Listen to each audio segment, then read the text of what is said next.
என் அன்பான திருநெல்வேலியின் அடையாளமாக வாழ்ந்து இருக்கும் மலையாளமேடு கிராம ஊர் பொதுமக்கள் அனைவருக்கும் முதற்கண் பணிவான வணக்கத்தை தெரிவித்துக் கொள்கிறேன்.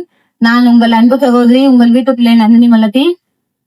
நெல்லை சட்டமன்ற தொகுதியில் கேஸ் சிலிண்டர் சின்னத்திற்கு உங்கள் பொன்னான வாக்குகளை அளித்து டாக்டர் ஷியாம் கிருஷ்ணசாமி அவர்களை வெற்றி பெற செய்வது நமது தலையாய கடமையாகும். ஏன்னா நீங்க நினைக்கலாம், ஏன் கேஸ் சிலிண்டர் சின்னத்துக்கு நம்ம வாக்களிக்கணும் அப்படின்னு. தொடர்ந்து தென் மாவட்டங்கள்ல பாத்தீங்கன்னா ஒவ்வொரு கிராமத்திலயும் படிச்ச இளைஞர்கள்னால பாத்தீங்கன்னா பொய் வழக்குகள் புனையப்பட்டுட்டே தான் இருக்கு. நமக்கான அதிகாரம் இங்க மறுக்கப்பட்டுட்டே தான் இருக்கு. இதுக்கு நம்ம என்ன காரணத்தை கேட்க முடியும்? யாருக்கிட்டவே கேட்க முடியும்? ஒத்தத்தினவே கேட்க முடியாது.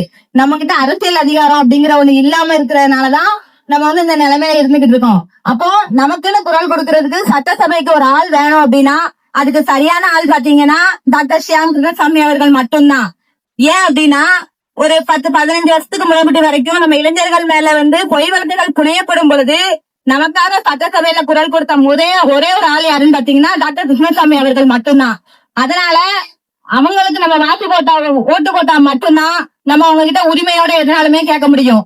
அது போக இன்னைக்கு சமூகத்தின் அடையாளமாக மட்டும் இல்லாம திருநெல்வேலியின் அடையாளமா இருக்கிற நெல்லையப்பர் கோயிலுக்கு தடி ஓடுற உரிமை யாருக்கு இருக்குன்னா மலையாளமேட்டு ஊர் பொதுமக்களுக்கு தான் இருக்கு.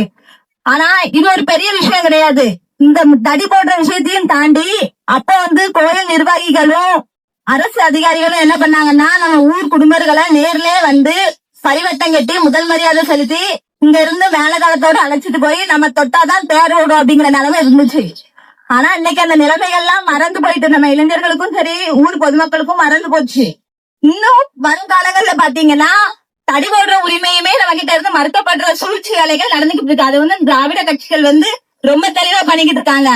இதெல்லாம் நம்மளோட உரிமை நம்மளுக்கு கிடைக்கணும் அப்படின்னா நமக்கான ஒருத்தங்க சட்டசபையில இருக்கணும். அதனால ஒவ்வொரு தேவேந்தர்களும் உணர்வோட கேஸ் சிலிண்டர் சின்னத்துக்கு வாக்களிக்கணும் அப்படின்னு உங்க வீட்டு பிள்ளையா நான் கேட்டுக்கிறேன்.